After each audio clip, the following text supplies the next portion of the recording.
Selamatkan duit KWSP ataupun pencen. Cara selamatkan duit pencen habis dalam masa 3 tahun. Abang dan kakak sekalian, nak tak Dennis sharekan tip yang boleh selamatkan duit KWSP ataupun duit pencen?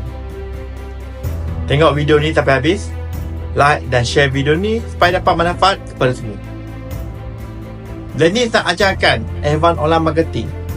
Nasihat Dennis kepada abang-abang dan kakak sekalian yang nak selamatkan duit pencen ataupun KWSP. Jangan buat bisnes tradisional. Jangan buka restoran, kedai makan, kedai kek, kedai kopi ataupun kedai jahit. Ataupun apa-apa bisnes yang memerlukan tenaga fizikal kita. Umur dah meningkat, tenaga dah berkurang. Ia akan memenatkan. Kita kena cari bisnes yang senang dan mudah untuk dibuat. Cari company yang ada produk bermanfaat kepada semua orang, yang boleh diguna setiap hari, harga yang mampu milik, supaya pelanggan dapat repeat order setiap bulan. Paling penting, keuntungan mesti 70% dan ada season support. Tak perlu pening kepala dan fikir sendiri. Dengan ada season support yang lengkap.